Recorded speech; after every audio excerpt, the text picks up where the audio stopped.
Good day, panelists. Before we formally start, let us introduce first the members of our group.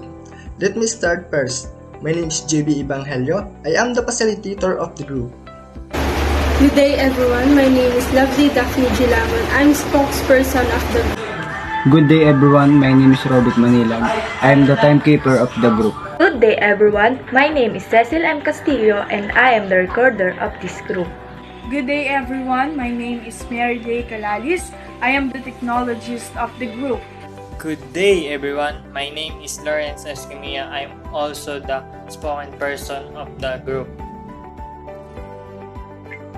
We are here to present our research paper entitled Leadership Style Preference of Young Students in San Pascual Senior High School 2, Basis for Guidelines in School-Based Elections. To start our Chapter 1, we have Merily Calalis and Robek Manilag to discuss our background of study. For our Chapter 1, we have the background of the study. There are numerous ways to describe leadership. Leadership is a concept that is constantly changing and expanding. According to Anderson and Blue 2016, student leadership involves engaging the learners in activities such as student parliament, class representation, and collaborative decision-making on the issues that either directly or indirectly affecting the learners.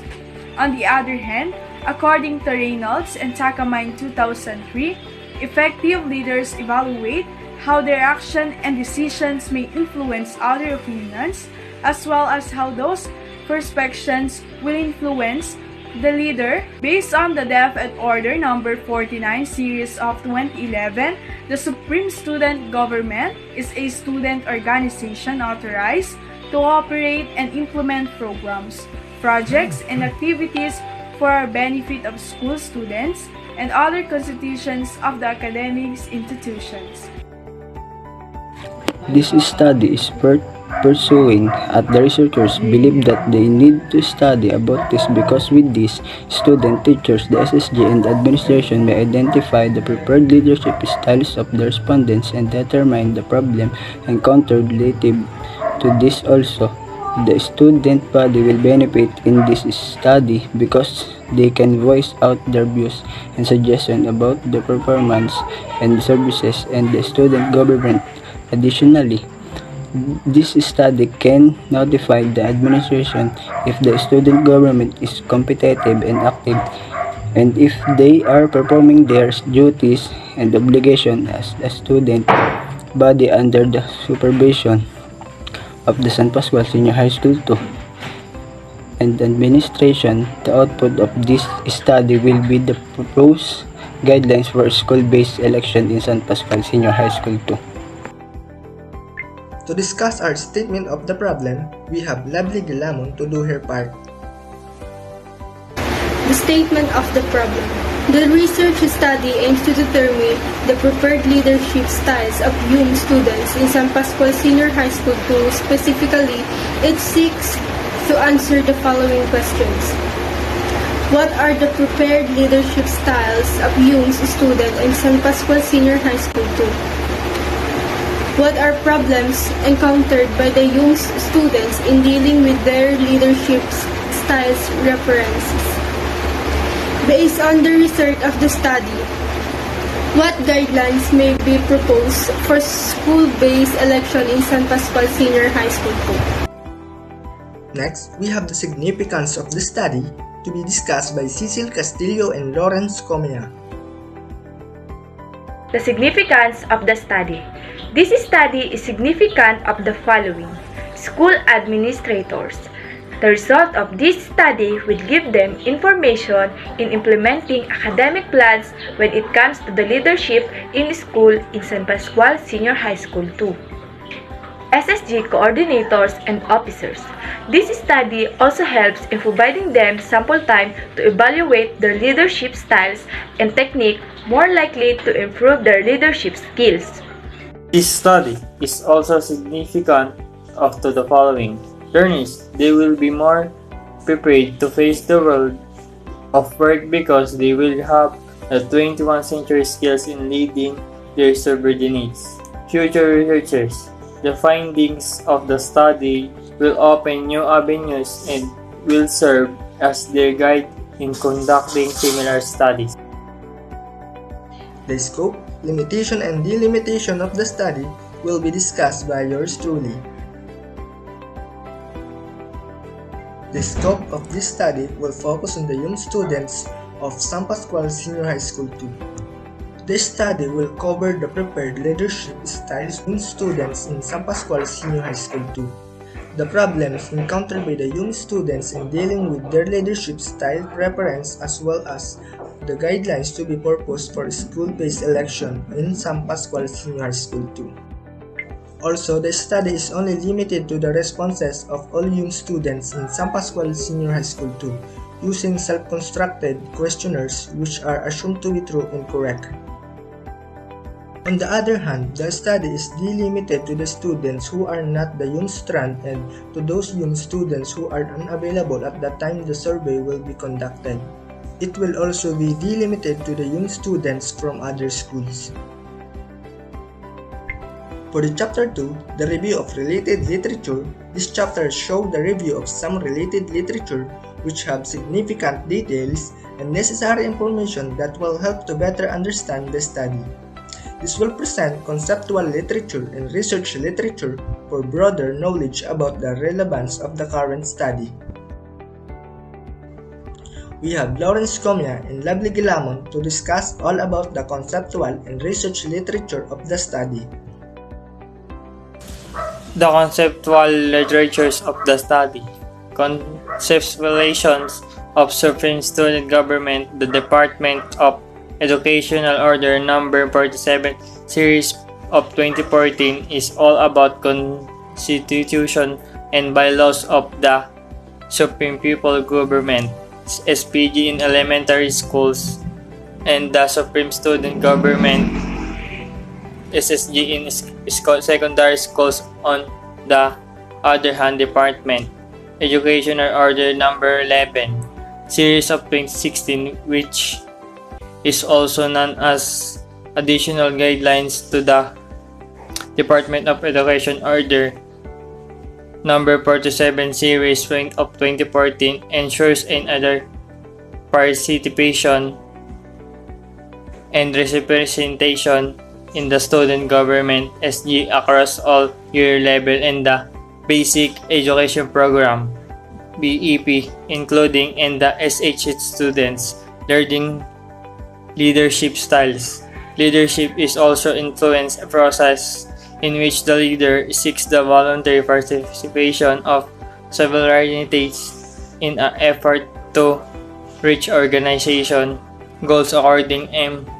Segment 2015 Leaders. Star refers behavior of leaders. That leader behave in a particular situation. Leader behavior depends often the situation arises. Leadership style is the results for reader personal philosophy and experience and value system. There are different types of leading styles which a leader uses according to the situation. This style such as curation, autocratic style leader, participation democratic style, free rein in license fair reader, and participatory style leader, authorization of autocratic style leader. Under this style, the reader expects complete obedience from his followers and all the decision making power in the hands of leader. No suggestion from subordinates and entertain the leader for subordinates to obey him without an questioning. In fact, such leader in law leader is very head of organization and generally disliked by subordinates. These types of leaders are not true leaders. Participative democratic style leader. In this type of leadership style, leaders give instruction only after consulting with the group. She sees the faults and work in a group discussion and with the activity of the group. Free rein, reasons fair leader and free rein does not lead but leaves the group. entirely in self her maximum freedom, is allowed to subordinate paternalistic style leader. This style is based on sentiment of emotion of people such a leader alike a father. His subordinates the type of leader helps guides to protect all of subordinates, but the main disadvantage of this style is that subordinates completely defend of the leader, and under type of leader no one grows. Transformational leadership styles. Transformational leadership style concentrate of the development of followers as well their needs according of vast aim and transformational leadership will be to transform people organization inside the latter sense to alter them in the mind and heart and large vision. Insight of understanding collaborations make behavior congruent with values, concept, and brings about changes with permanent self-perpetuating and momentum building.